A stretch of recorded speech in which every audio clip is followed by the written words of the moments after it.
الحمد للہ رب العالمین والصلاة والسلام علی سید المرسلین اما بعد فاعوذ باللہ من الشیطان الرجیم بسم اللہ الرحمن الرحیم۔ پڑھیے الصلاة والسلام علیک یا رسول اللہ وعلی آلک واصحابک یا حبیب اللہ۔ الصلاة والسلام علیک یا نبی اللہ وعلی آلک واصحابک یا نور اللہ۔ پیارے پیارے اسلامی بھائیوں اور مدنی چینل کے ناظرین، ہم کوشش کرتے ہیں کہ قرآن مجید فرقان حمید کی ان آیتوں کے بارے میں جانیں، سمجھنے کی کوشش کریں کہ جس میں رب کریم نے ہم سے براہ راست بات کی ہے، یا ایھا الذین آمنو کہہ کر، اے ایمان والو۔ قرآن مجید فرقان حمید سارا ہی ہمارے لیے راہ ہدایت ہے، راہ نجات ہے، سر چشمہ ہدایت ہے، لیکن جو یہ خاص آیتیں ہیں یہ تو براہ راست ہمیں ایڈریس کیا گیا ہے۔ تو ایک مومن ہونے کی نیت سے، ایک مسلمان ہونے کی نیت سے یہ لازم ہے کہ ہم اس پیغام کو سمجھیں کہ رب نے مجھ سے کیا فرمایا ہے۔ انشاءاللہ آج بھی اسی ٹاپک کو ہم لے کر آگے چلیں گے، مگر اس سے پہلے درود پاک کی فضیلت پر مشتمل ایک حدیث پاک، سبحان اللہ، اور وہ جمعہ کے دن سے متعلق ہے۔ سرکار دو عالم صلی اللہ تعالیٰ علیہ وسلم کا فرمان عالی شان ہے، حدیث پاک کا مضمون ہے کہ جو کوئی شخص جمعہ کے دن 200 بار درود پاک پڑھے، اس کے 200 برس کے گناہ معاف کر دیے جاتے ہیں۔ اب آپ غور کریں کہ سبحان اللہ، جمعہ کا دن کتنا مبارک دن ہے، اور اس دن سبحان اللہ اس کا مرتبہ اتنا بڑا ہے۔ علماء فرماتے ہیں کہ جمعہ کے دن اگر کوئی ایک نیکی کرے تو اسے 70 نیکیوں کا ثواب ملتا ہے۔ تو ہمیں اس دن تلاش کر کر کے نیکیاں کرنی چاہیے، درود پاک پڑھیں، تلاوت قرآن کریں، ہو سکے تو جمعہ کے دن سورہ یاسین پڑھیں۔ سورہ کہف پڑھنے کے تو بہت سارے فضائل ہیں۔ احادیث میں یہ مضمون ملتا ہے کہ جو جمعہ کے دن سورہ کہف پڑھے، ایک جمعے کو پڑھے، تو اگلے جمعے تک اس کے لیے نور کر دیا جاتا ہے۔ تو تھوڑی دیر لگتی ہے، 12-15 منٹ سورہ کہف کی تلاوت بھی کر لیا کریں، اور سبحان اللہ جمعہ کے دن ہو سکے تو مریض کی عیادت کریں، صدقہ و خیرات کریں، جتنا ہو سکے نیکیاں کریں۔ ہاں ایک بات یاد رکھنی ہے کہ جب جس مقام، جس وقت اور جس یوں سمجھیے کہ جگہ کا شرف اور بزرگی زیادہ ہوتی ہے، یا جس مہینے یا جس دن کی، تو پھر اس دن گناہ کرنا، اس مقام پر گناہ کرنا، اس کی سزا بھی بڑھ جاتی ہے۔ مثال کے طور پہ کوئی باہر روڈ پر گناہ کرے، یقیناً گناہ ہے، مگر مسجد کے اندر آ کر کرے گا تو اس کی پنشمنٹ بڑھ جائے گی نا، کہ اللہ کے گھر میں آ کر بھی گناہ کرنا ہے۔ کوئی عام دن میں گناہ کرے، یقیناً غلط ہے، مگر جمعہ کے دن گناہ کرے گا تو جہاں نیکی 70 گنا، وہاں اس کا گناہ بھی 70 گنا ہو جاتا ہے۔ تو پلیز عام دنوں میں بھی بچنا ہے، مگر جمعے کو گناہ نہیں کرنے، اسپیشلی بچنا ہے۔ جمعے کو کوئی نماز قضا نہیں ہونی چاہیے، میں نہیں کہتا عام دنوں میں بھی نہیں ہونی چاہیے، مگر کتنی افسوس کی بات ہے کہ جمعے کی نماز پڑھتے ہیں، عصر کی نہیں پڑھتے۔ ایسا نہ کریں، جمعے کو خاص طور پہ نمازوں کا اہتمام کریں، جمعے کو خاص طور پہ گناہوں سے بچیں۔ اللہ کرے کہ یہ بات ہم سمجھنے میں کامیاب ہوں اور اس دن کو امپورٹنس دیں۔ اس کی امپورٹنس کتنی ہے شریعت کی نظر میں، اللہ کی بارگاہ میں، کہ قرآن پاک میں پوری سورہ جمعہ نازل کی گئی ہے۔ صرف ذکر نہیں کیا گیا قرآن میں جمعہ کے دن کو، یعنی جمعہ کو ڈسکرائب کرنے کے لیے ایک پوری سورت قرآن پاک میں نازل کر دی گئی ہے۔ تو try to understand the importance of the day of Friday. اس کو آرڈنری ڈے کی طرح، اس کو عام دنوں کی طرح سیلیبریٹ نہ کریں۔ اللہ کرے کہ یہ بات ہمیں سمجھ آئے۔ آئیے مل کر محبت کے ساتھ بآواز بلند درود پاک پڑھ لیں۔ صلو علی الحبیب صلی اللہ تعالی علی محمد صلی اللہ علیہ وسلم۔ آج جو قرآن پاک کی ہمیں آیت ہم نے سننی ہے، سبحان اللہ کیا کمال کی آیت ہے اور کیا شاندار اس میں لیسن ہے۔ پارہ نمبر 3 ہے، سورہ بقرہ ہے، آیت نمبر ہے 254۔ اللہ قرآن مجید میں ارشاد فرماتا ہے بسم اللہ الرحمن الرحیم یا ایہا الذین آمنوا انفقوا مما رزقناکم من قبل ان یأتی یوم لا بیع فیہ ولا خلۃ ولا شفاعہ والکافرون هم الظالمون۔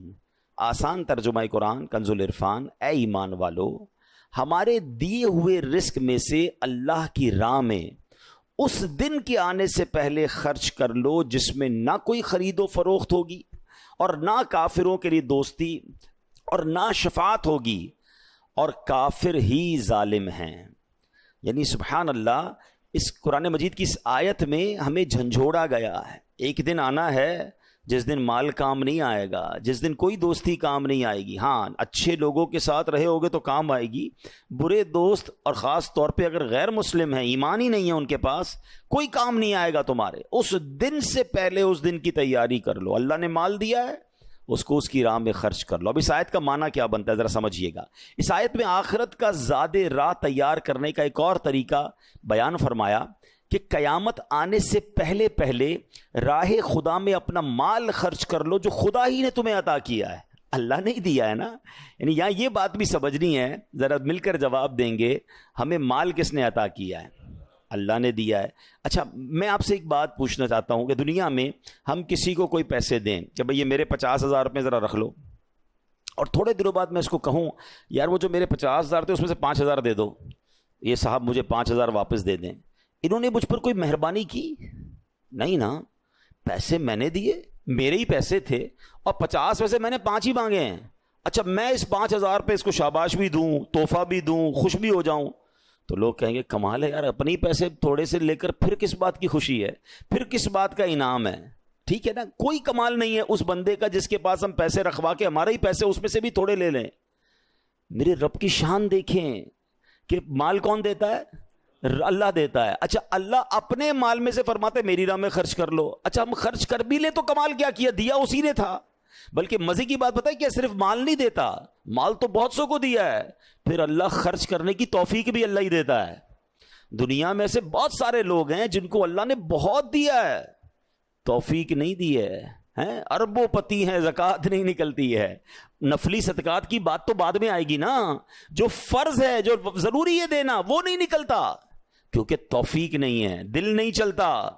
سبحان اللہ، مال بھی رب دے، توفیق بھی رب دے، اور بندہ کچھ خرچ کر لے تو انعام بھی ربی عطا فرماتا ہے، جنت کی نعمتیں بھی رب عطا فرماتا ہے۔ بلکہ ایک جگہ تو رب نے فرمایا قرآن میں ہی، ہے کوئی جو اللہ کو اچھا قرض دے، قرض حسنہ۔ بڑی عجیب بات ہے کہ یار رب کو قرض کون دے سکتا ہے؟ جب مال ہی رب نے دیا ہے تو اللہ کا مال ہے، اللہ فرماتا ہے کوئی جو میری راہ میں خرچ کرے، اللہ فرماتا ہے کوئی جو اللہ کو قرض دے۔ اس کا مطلب کیا ہوا؟ علماء نے بڑی ڈیبیٹ کی اس پر، یہ لفظ قرض کیوں لایا گیا؟ تو اس کے پیچھے علماء نے جو ریزن بیان کیا کہ دنیا میں جب آپ کسی کو تحفہ دیتے ہیں نا تو واپسی کی امید نہیں ہوتی، اور رکھنی بھی نہیں چاہیے۔ تحفے کا مطلب تو آپ نے دے دیا نا، گفٹ ہے۔ کچھ لوگ تو تحفہ دے کر بھی امید رکھ رہے ہوتے ہیں، آج میں نے دیا ہے دیکھو کل کیا دے گا۔ تحفہ بھی غرض کے ساتھ، تحفہ بھی کنڈیشن کے ساتھ، تحفہ کنڈیشن کے ساتھ نہیں ہوتا۔ گفٹ دیا تو دیا، اچھے دل سے دیا کرو۔ تو لیکن جب آپ قرض دیتے ہیں نا تو آپ کو پتا ہوتا ہے یہ واپس آنا، جبھی تو قرض ہے۔ آپ تو کنڈیشن بھی لگاتے ہیں، چیک بھی کرتے ہیں کس کو دے رہا ہوں، واپس دے گا نہیں دے گا۔ اللہ اکبر، فرمایا جو رب نے قرآن میں فرمایا نا، ہے کوئی جو اللہ کو اچھا قرض دے اور اللہ اس کو پھر بڑھا کے لوٹائے گا، تو اس کا مطلب یہ ہے کہ دینے والا اللہ کی راہ میں یقین رکھے کہ جو میں دے رہا ہوں یہ مجھے ضرور واپس ملے گا، اور جتنا دیا اتنا نہیں ملے گا، اللہ اپنے کرم سے اس کو بڑھا کر واپس لوٹائے گا۔ اچھا، دنیا میں دے دیا اللہ نے تو پھر ختم ہو گیا نا۔ مثال کے طور پہ ہم نے کسی کو قرض دیا، اس نے ہمیں واپس دے دیا، اس پر بھی اللہ کی شان کریمی دیکھیں کہ دنیا میں خرچ کیا، اللہ دنیا میں بڑھا کے دیتا ہے، کسی کو 1 کا 10 دیتا ہے اور کسی کے اخلاص کے مطابق 1 کا 700 بھی عطا فرماتا ہے۔ تو پھر اس کے بعد تو ختم ہو گئی نا بات؟ نہیں، یہ تو دنیا میں دیا ہے، اللہ جنت کی نعمتیں اور عطا فرمائے گا۔ احادیث میں آتا ہے اور مضمون ملتا ہے کہ جب تم اللہ کی راہ میں صدقہ کرتے ہو نا، اللہ تمہارے صدقے کو پالتا ہے. جس طرح تم اپنے بچڑے کو یا گائے کے بچے کی مثال دی گئی، جانور کو پالتے ہو کہ وہ چھوٹا ہوتا ہے اور بڑا ہو جاتا ہے. فرمایا کوئی کھجور کا صدقہ دیتا ہے، اللہ اسے قیامت کے دن احد پہاڑ جتنا عطا فرمائے گا. یعنی ملٹی پلائی ادھر بھی ہو رہا ہے. سبحان اللہ و بحمدہ. کاش یہ بات سمجھ آ جائے کہ یہ کتنا کمال کی اللہ کا احسان ہے. تو فرمایا کہ جو اللہ نے مال عطا کیا ہے اسی میں سے تم خرچ کرو. پھر کیا فرمایا؟ قیامت کا دن بڑی ہیبت والا ہے. اس دن مال کسی کو بھی فائدہ نہ دے گا اور دنیاوی دوستیاں بھی بیکار ہوں گی، بلکہ باپ بیٹے بھی ایک دوسرے سے جان چھڑا رہے ہوں گے. نیز کافروں کو کسی کی سفارش کام نہ دے گی اور نہ دنیاوی انداز میں کوئی کسی کی سفارش کر سکے گا. صرف اذن الہی سے اللہ نے جس کو اجازت دی ہوگی، اللہ تعالیٰ کے مقبول بندے اہل ایمان کی شفاعت کر سکیں گے. اور مال کا فائدہ بھی آخرت میں اسی صورت میں ہوگا جب دنیا میں اسے نیک کاموں میں خرچ کیا ہو. اور دوستیاں بھی نیک لوگوں کے ساتھ جو دوستیاں ہوں گی وہ کام آئیں گی. اللہ نے قرآن مجید میں ایک اور جگہ ارشاد فرمایا، جو برے لوگوں سے دوستی لگاتے ہیں نا، یہ میرے نوجوان مجھے سن رہے ہیں، آج نوجوان کو سمجھاؤ یار برے لوگوں کے ساتھ نہ بیٹھو، شرابیوں کے ساتھ نہ بیٹھو، جواریوں کے ساتھ نہ بیٹھو، بے حیا لوگوں کے ساتھ دوستیاں نہ کرو. تو جواب کیا دیتے ہیں؟ میں نہیں شراب پیتا، میں جوا کہاں کھیلتا ہوں، میں برے کام نہیں کرتا، بس بیٹھتا ہوں، کمپنی دیتا ہوں، دوست کرتے ہیں. دو باتیں یاد رکھیے گا. یہ جتنے نوجوان یہ جواب دیتے ہیں نا کہ میں بڑا پکا ہوں، میں برے کام نہیں کرتا، دوست کرتے ہیں، آپ تیار ہو جائیے کہ کچھ دنوں میں آپ بھی یہ برا کام کریں گے. کوئی نہیں بچتا. چلیں اگر آپ کو میری بات سمجھ نہیں آ رہی، یہ نوجوانوں کو نہیں آتی سمجھ، عموماً بچوں کو سمجھ ہی نہیں آتی کہ ابو پتہ نہیں کیوں روک رہے ہیں، یہ مولانا صاحب کیوں منع کرتے ہیں برے دوستوں میں بیٹھنے کا، میں تو بڑا پکا ہوں. اچھا اسی طرح اب ذرا نوجوانوں سے بات کر لوں یا بڑی عمر کے لوگوں سے بات کر لوں، وہ بد عقیدہ لوگوں کے ساتھ بیٹھنا شروع کر دیتے ہیں، جن کا ایمان درست نہیں ہے، جن کا عقیدہ درست نہیں ہے اللہ کے بارے میں، رسول کے بارے میں، صحابہ کے بارے میں یا اہل بیت کے بارے میں. انہیں کہو یار آپ کے دوستوں میں یہ کیوں ہیں؟ تو کہتے میں بڑا پکا ہوں، میں ان کے عقیدے کی طرف نہیں جاتا ہوں، میں تو جناب اپنی بات کرتا ہوں لیکن بیٹھتا ہوں ان کے ساتھ. اب یہ دو قسم کے لوگوں کو جواب قرآن دے رہا ہے. ٹھیک ہے، پہلے میں نے آیت پڑھی، اس کا ترجمہ بیان کر دیتا ہوں، پھر بات آگے کرتے ہیں. اللہ نے فرمایا اس دن گہرے دوست ایک دوسرے کے دشمن ہو جائیں گے سوائے پرہیزگاروں کے، الا المتقین. متقی لوگوں کی دوستی ہوگی، وہ قیامت میں بھی کام آئیں گے. باقی سارے دوست ایک دوسرے کے دشمن ہو جائیں گے. ایک بات تو یہ سمجھ لو، ایسے دوست کا کیا فائدہ جو قیامت کے دن کام ہی نہ آئے بلکہ میرے لیے مار پڑنے کا سبب بن جائے. اب آتے ہیں دوسری بات کی طرف. جو لوگ کہتے ہیں میں بڑا پکا ہوں، میں نہیں جاؤں گا اس کی طرف. چلیں اب ایک چھوٹا سا میں سروے آپ سب کے ساتھ کر لیتا ہوں. کسی بھی چور، کسی بھی ڈاکو، کسی بھی جواری، کسی بھی شرابی، کسی بھی ہیروئنچی، غلط کام کرنے والے سے کبھی بھی زندگی میں ملاقات ہو جائے، اس کو صرف ایک سوال کیجئے گا، جواب آپ خود ہی دے دیں گے ابھی مجھے، ٹھیک ہے، لیکن چلے آپ سوال کیجئے گا، آپ کو یہ عادت کہاں سے ملی؟ بتائیے سارے لوگ کیا جواب دیں گے؟ جواب آپ کو پتا ہے کہ کہاں سے ملی؟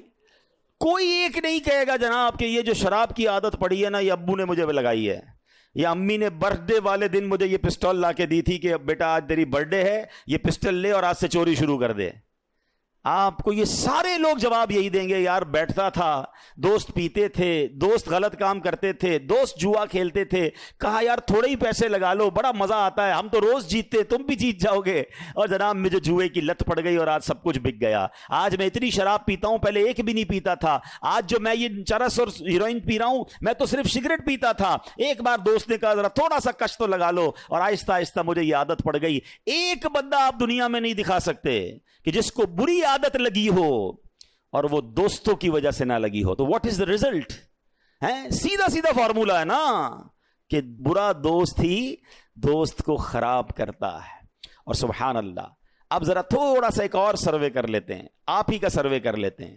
اس میں 100% جواب نہیں آئے گا، اس میں 70-80% جواب آئے، کیونکہ اس میں ماشاءاللہ ماں باپ کا کردار بھی ہوتا ہے. لیکن 70-80% آپ میں سے اگر میں کسی سے پوچھوں یار آپ کی نماز کی عادت کیسے بن گئی, آپ کی ماشاءاللہ تلاوت کی عادت کیسے بن گئی, آپ نے چہرے پہ سنت کیسے سجا لی ہے, آپ اچھی محفلوں میں کیوں جانے لگ گئے ہیں, آپ کے اندر یہ خوبصورت عادت کہاں ہے, تو آپ میں سے 70% لوگ جواب کیا دیں گے, یار ایک اچھا دوست مل گیا تھا, ایک اچھا رہنما مل گیا تھا جس نے بڑے پیار سے مجھے دعوت دی تھی, یا کسی عالم دین سے ملاقات ہو گئی تھی, ایک اچھی صحبت ملی تھی جس نے مجھے یہ عادت ڈال دی. تو سبحان اللہ, فارمولا آپ کے سامنے ہے کہ صحبت صالح ترا صالح تنن, اچھے کی صحبت تجھے اچھا بنا دے گی, اور برے کی صحبت طالح ترا طالح کنن, تجھے برے کی صحبت برا بنا دے گی. یہ مانتے نہیں ہیں لوگ, نہ نوجوان آج کا مان رہا ہے نہ بچے مان رہے ہیں, کہتے نہیں ہم بڑے پکے ہیں.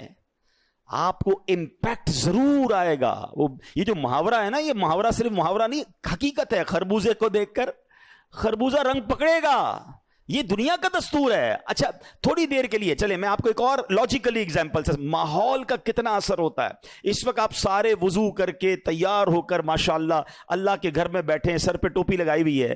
اس وقت آپ میں سے کسی کا حرام کام کرنے کو جی چاہ رہا ہے, کوئی بری بات سوچنے کو جی چاہ رہا ہے, کوئی بے حیائی کی بات دماغ میں آ رہی ہے؟ کیوں نہیں آ رہی ہے بھائی؟ کیونکہ آپ اچھے ماحول میں بیٹھے ہیں, آپ اچھے انوائرمنٹ میں بیٹھے. انوائرمنٹ اثر ڈالتا ہے, صحبت اثر ڈالتی ہے. اس وقت اللہ رسول کی بات سننے کو جی چاہ رہا ہے, یہیں سے اٹھ کر کسی ڈانس کلب میں چلے جائیں, کسی میوزیکل پروگرام میں چلے جائیں, بے حیائی کے پروگرام میں جائیں, تھوڑی دیر تک تو بندہ اسٹک رہے گا, تھوڑی دیر بعد اس کا دماغ بھی الٹا سوچنا شروع کر دے گا. کیوں؟ صحبت اثر ڈالتی ہے, ماحول امپیکٹ ڈالتا ہے. اگر بچنا ہے نا تو ہمیں اچھے ماحول میں ہی رہنا ہوگا, ہمیں اچھے دوستوں میں رہنا ہوگا. ورنہ میں کہوں میں بڑا پکا ہوں, ارے بڑے بڑے اولیاء کہلانے والوں کو شیطان نے پلٹا دیا, میں اور آپ کیا ہیں؟ تو اپنے اوپر اتنا غرور, اتنا جس کو کہتے ہیں نا یقین نہیں ہونا چاہیے. ہمیں ڈرتے رہنا چاہیے. قرآن کہہ رہا ہے نا, تو بری دوستیوں سے بچیے, خدارہ بچیے, یہ ایمان لے سکتی ہیں. وہ کہتے ہیں نا برا یار مار سے زیادہ خطرناک ہے. مار فارسی میں کہتے ہیں سانپ کو. یار وہ والا جو برا ہے وہ سانپ سے زیادہ خطرناک ہے. سانپ جان لیتا ہے, برا دوست ایمان لے لیتا ہے. لیکن ہمیں فکر ہی نہیں ہے. کوئی بات نہیں یار, غیر مسلم ہے تو کیا ہوا, ہم تو جاتے. معاذ اللہ, مسلمان کہلانے والے ان کے تہواروں میں جاتے ہیں, ان کے تہواروں میں مٹھائیاں جا رہی ہیں, ان کے گھروں سے مٹھائیاں آ رہی ہیں. کیا جواب دو گے اللہ رسول کو؟ اس سے دوستی لگائیے جس کا صحابہ کرام کے بارے میں عقیدہ ہی درست نہیں ہے, اور ہم اس کے ساتھ کھاتے پیتے ہیں.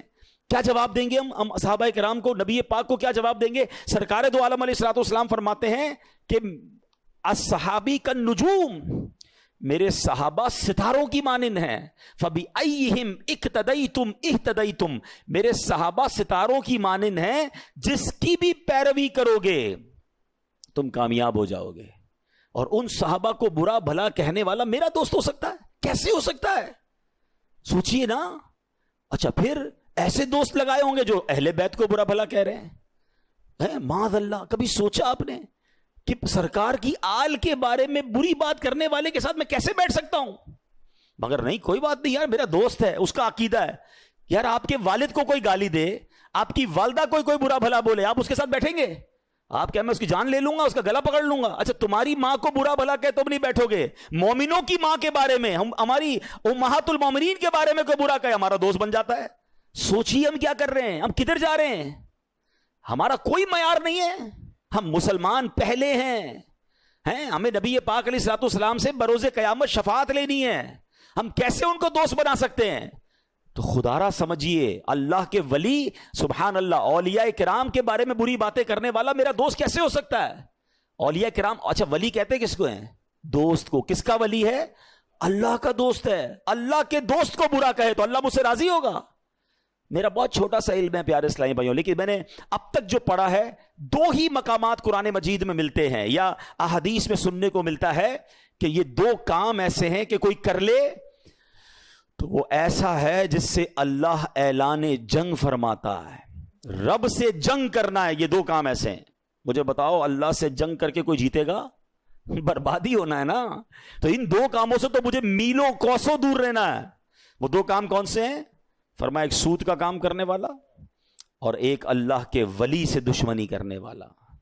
اللہ فرماتا ہے میرا اس سے اعلان جنگ ہے. اولیاء کرام کے اس بارے میں بکواس ہو رہی ہے اور میں کہتا ہوں میرا دوست ہے یار, کوئی بات نہیں, اس کا مسئلہ ہے, میں تو کھانا کھاتا ہوں اس کے ساتھ. اللہ اکبر. قرآن کہتا ہے قیامت کے دن متقیوں کے علاوہ گہرے دوست بھی دشمن ہو جائیں گے. تو ہمارا کوئی پیرامیٹر ہونا چاہیے. آج کل تو ڈیجیٹل فرینڈ بنتے ہیں نا, ادھر فرینڈ ریکویسٹ آئی ادھر ایکسپٹ, ادھر فرینڈ ریکویسٹ ادھر ایکسپٹ. کون ہے کیا ہے؟ روایتوں میں آتا ہے دوست دوست کے دین پر ہوتا ہے. دوست بنانے کا کوئی معیار بناؤ کہ پہلے وہ دوست اللہ کا دوست ہے کہ نہیں, رسول پاک صحابہ اہل بیت کا دوست ہے کہ نہیں, اس کے عقیدے, پھر اس کے بعد اس کے اعمال کیسے ہیں. برے دوستوں کے ساتھ رہ کر آپ اچھے نہیں ہو سکتے. کاش یہ قرآن کا پیغام آج ہم سمجھ جائیں کہ ہمیں دوست کسے بنانا ہے. اچھا پھر سبحان اللہ آگے قرآن کہتا ہے کہ پھر اپنے اللہ نے جو مال دیا ہے نا اس کو خرچ کر کے اس دن سے پہلے خرچ کر لو جس دن پھر کوئی کاروبار نہیں ہوگا, جس دن پیسہ کام نہیں آئے گا. ایک اور جگہ رب قرآن میں فرماتا ہے وَأَنفِقُوا مِمَّا رَزَقْنَاكُمْ مِن قَبْلِ أَن يَأْتِيَ أَحَدَكُمُ الْمَوْتُ فَيَقُولَ رَبِّ لَوْلَا أَخَّرْتَنِي إِلَىٰ أَجَلٍ قَرِيبٍ فَأَصَّدَّقَ وَأَكُن مِّنَ الصَّالِحِينَ. ترجمہ, اور ہم نے تمہیں جو رزق دیا اس سے اس وقت سے پہلے ہماری راہ میں خرچ کر لو کہ تم میں سے کسی کو موت آئے تو کہنے لگے اے میرے رب تو نے مجھے تھوڑی مہلت کیوں نہ دی کہ میں صدقہ دیتا اور صالحین میں سے ہوتا. مرنے کے بعد بندہ کہے گا اے اللہ دوبارہ بھیج دے, مجھے تو پتہ ہی نہیں تھا میں اتنا جلدی مر جاؤں گا, میں اب روزہ بھی رکھوں گا, میں صدقہ بھی دوں گا, میں نمازیں بھی پڑھوں گا, اے اللہ ایک موقع دے دے. اس کے بعد کوئی موقع نہیں ملے گا. اعلیٰ حضرت لکھتے ہیں نا اترتے چاند ڈھلتی چاندنی جو ہو سکے کر لے, اندھیرا پاک آتا ہے یہ 2 دن کی اجالی ہے. ارے یہ بھیڑیوں کا بن ہے اور شام آ گئی سر پر, کہاں سویا مسافر ہائے کتنا لا ابالی ہے. اندھیرا گھر اکیلی جان دم گھٹتا دل اکتا تھا, خدا کو یاد کر پیارے وہ ساتھ آنے والی ہے. زمین تپتی کٹیلی راہ بھاری بوجھ گھائل پاؤں, مصیبت جھیلنے والے تیرا اللہ والی ہے. نہ چونکا دن ہے ڈھلنے پر تیری منزل ہوئی کھوٹی, ارے او جانے والے نیند یہ کب کی نکالی ہے. ہم سب دنیا میں جانے کے لیے آئے ہیں. میں 2 دن پرانی بات آپ کو بتاتا ہوں. میں نیو کراچی میں گیا, میرا بیان تھا وہاں پر. بیان کے بعد مجھے لوگوں نے کہا کہ اس بیان کے پاس ہی ایک گھر ہے اور وہاں بڑی جوان موت ہوئی ہے, والد صاحب کو صبر ہی نہیں آ رہا ہے, آپ تھوڑی دیر کے لیے چلیں دعا کر دیں گے ان کو کچھ تسلی ہو جائے گی. یقین کریں اس وقت میں آپ سے بات کر رہا ہوں نا, اس نوجوان کا چہرہ میری آنکھوں میں گھوم رہا ہے. پتہ ہے اس کی عمر کتنی تھی؟ وہ 20 سال کا بھی نہیں ہوا تھا, 19 سال اور چند مہینے کا وہ نوجوان تھا جس کا انتقال ہوا. اس کے والد بھی موجود تھے, اس کے دادا بھی موجود تھے.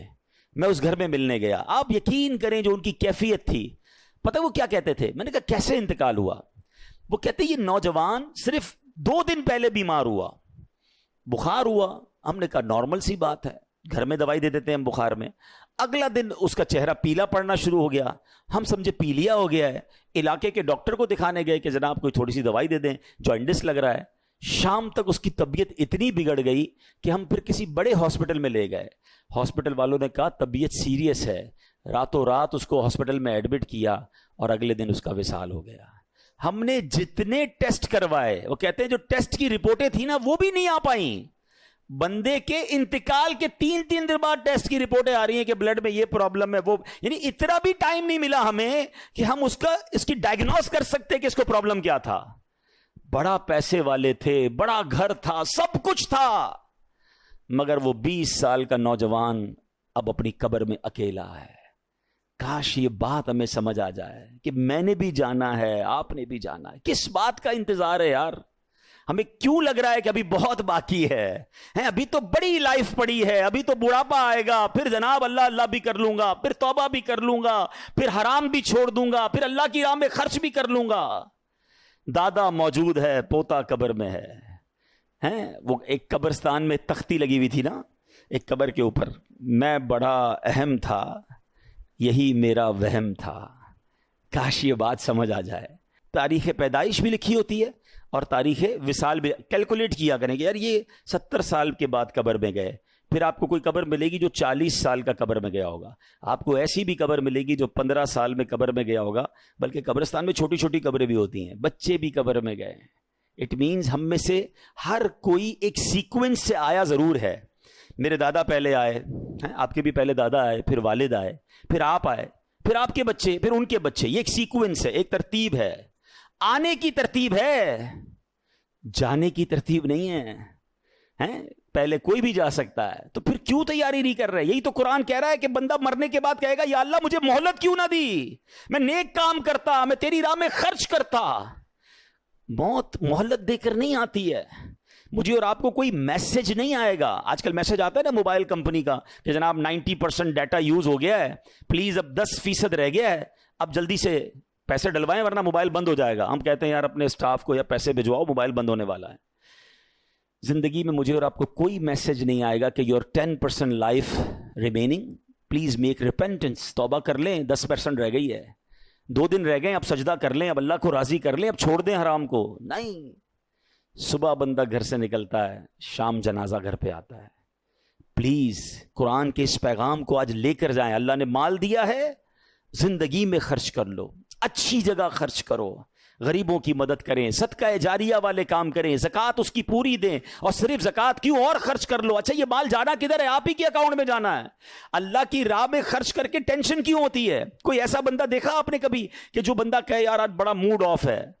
ہم کہیں کیوں موڈ آف ہے؟ کہ یار یہ جیب میں پیسے تھے نا، یہ آتے آتے بینک میں ڈلوا کے آیا ہوں. ہم کہیں گے یار تھوڑے ہی پیسے تھے، آپ کے ہی جیب میں تھے، آپ کے ہی اکاؤنٹ میں چلے گئے، ٹینشن کس بات کی ہے؟ ایسا ہی ہے نا، کوئی ٹینشن نہیں ہوتی کہ یار کیش پڑا ہے ذرا اکاؤنٹ میں ڈلوا دوں. کاش میرا اور آپ کا یہ ذہن بن جائے کہ جو میرے پاس پیسے ہیں میں جب جب اللہ کی راہ میں خرچ کرتا ہوں یہ میرے ہی جنت کے اکاؤنٹ میں جمع ہو رہے ہیں. تو پھر کبھی ٹینشن نہیں ہوگی، خوشی ہوگی کہ یار اچھا جمع کروا دو. یہی تو قرآن نے کہا کہ اپنی لائف میں اللہ کے دیے ہوئے مال میں سے اللہ کی راہ میں خرچ کریں. اللہ اکبر. قیامت کے بارے میں ایک اور آیت سنیے، کاش ہم یہ میسیجز لے کے جائیں. قرآن میرا فرماتا ہے، قرآن کہتا ہے اس دن آدمی اپنے بھائی سے بھاگے گا، اور اپنی ماں اور اپنے باپ اور اپنی بیوی اور اپنے بیٹوں سے. ان میں سے ہر شخص کو اس دن کی ایک ایسی فکر ہوگی جو اسے دوسروں سے بے پرواہ کر دے گی. کوئی کسی کے کہاں، آج ماں کتنی تکلیف میں آ جاتی ہے کہ بیٹے کو تکلیف ہو، ماں بیمار ہو جاتی ہے، اتنا پیار کرتی ہے ماں. کچھ لوگ اپنی ماں سے بہت پیار کرتے ہیں، کرنا چاہیے. دوستوں سے پیار کرتے ہیں، بچوں سے پیار کرتے ہیں، ساری زندگی بچوں کے لیے کام کرتے ہیں. مگر قیامت کے دن قرآن کہتا ہے نہ ماں کام آئے گی، نہ بیٹا کام آئے گا، نہ رشتہ دار، بھائی بھائی کو بھول جائے گا. نفسا نفسی کا دن ہوگا، میں ہوں گا، میرے اعمال ہوں گے. کاش یہ بات آج ہم سمجھ کے جائیں، قرآن کے اس پیغام کو لے کے جائیں. ایک اور آخری آیت سن لیں. اللہ قرآن میں فرماتا ہے یا ایھا الذین آمنوا اتقوا اللہ ولتنظر نفس ما قدمت لغد واتقوا اللہ ان اللہ خبیر بما تعملون. یہ بھی وہ آیت ہے اے ایمان والو کہہ کر، یعنی ایک اور آیت آج ہم کور کر رہے ہیں جس میں رب فرماتا ہے اے ایمان والو اللہ سے ڈرو، اور ہر جان دیکھے کہ اس نے کل کے لیے آگے کیا بھیجا ہے. اور اللہ سے ڈرو، بے شک اللہ تمہارے اعمال سے خوب خبردار ہے. کل کے لیے آگے بھیجنے کی قرآن ہمیں ترغیب دے رہا ہے. ہم پیچھے چھوڑ کر کیا جائیں گے اس کی فکر میں. Look at the directions. ہم میں سے اکثر لوگوں کی فکر یہ کہ میں پیچھے بچوں کے لیے، فیملی کے لیے کتنا جمع کر رہا ہوں. قرآن کہتا ہے ہر آدمی سوچے آگے کے لیے کیا بھیجا ہے. ہم پیچھے کی سوچ رہے ہیں، قرآن ہمیں آگے کی سوچ دلا رہا ہے. آپ کو پتہ ہے جب انسان کا انتقال ہوتا ہے، رشتہ دار کہتے ہیں میت نے پیچھے کیا چھوڑا ہے، فرشتے پتہ ہے کیا کہتے ہیں؟ میت نے آگے کیا بھیجا ہے. کاش یہ فلسفہ سمجھ آ جائے کہ آگے کیا بھیجنا ہے. آگے سجدے کام آئیں گے، نمازیں پڑھیے، یہ آگے بھیجنے والا کام ہے. 5 وقت کی نماز یہ آپ کے اگلے اکاؤنٹ کو بیٹر کرے گی. آگے تلاوت قرآن کام آئے گی، ذکر و اذکار کام آئیں گے، لوگوں سے اچھا برتاؤ کام آئے گا، مسلمانوں کی خیر خائی کام آئے گی، غریبوں کی مدد کام آئے گی، صدقہ جاریہ والے کام آئیں گے، رشتہ داروں سے حسن سلوک کام آئے گا، ماں باپ کی خدمت کام آئے گی. جو دھوکہ دے کر، لوٹ کر، ظلم کر کے سب کچھ زندگی گزار رہے ہیں، آپ اگلا گھڑا تیار کر رہے ہیں، اور آگے کب جانا ہے کسی کو نہیں پتا. ہم میں سے کوئی آج بھی دنیا سے جا سکتا ہے، ہم کیوں نہیں سوچتے کاش قرآن پاک کا یہ پیغام ہم سمجھ کے جائیں۔ جو آج آیت ہوئی ہے میں اس کا ترجمہ پھر بیان کر کے اپنے بیان کو ختم کرتا ہوں۔ اللہ قرآن میں فرماتا ہے، اے ایمان والو، ہمارے دیے ہوئے رزق میں سے اللہ کی راہ میں اس دن کے آنے سے پہلے خرچ کر لو جس میں نہ کوئی خرید و فروخت ہوگی اور نہ کافروں کے لیے دوستی اور نہ شفاعت ہوگی، اور کافر ہی ظالم ہیں۔ تو کاش یہ دو پیغام اس آیت سے ہم لے جائیں کہ مرنے سے پہلے، ہمیں نہیں پتہ کب مریں گے، آج دنیا میں رہ کر آخرت کے لیے کچھ ایسا سامان کر لیں، کچھ ایسا خرچ کر جائیں جو ہمارے لیے خزانہ آخرت کے لیے جمع ہو جائے، اور اچھوں سے دوستی کریں، برے لوگوں کی دوستی سے اور صحبت سے بچیں۔ اس آیت سے یہ دو پیغام ملتے ہیں، اس پر اللہ مجھے بھی عمل کرنے کی توفیق عطا فرمائے، آپ کو بھی نصیب فرمائے۔ الحمدللہ ایسی پیاری باتیں دعوت اسلامی کے ماحول میں سکھائی جاتی ہیں۔ مزید آپ نے بیانات سننے ہیں تو مدنی چینل کو فالو کریں، ہمارے سوشل میڈیا پہ اکاؤنٹس ہیں اس کو فالو کریں۔ اللہ پاک ہم سب کو عمل کرنے کی توفیق عطا فرمائے، آمین بجاہ النبی الامین صلی اللہ علیہ وسلم۔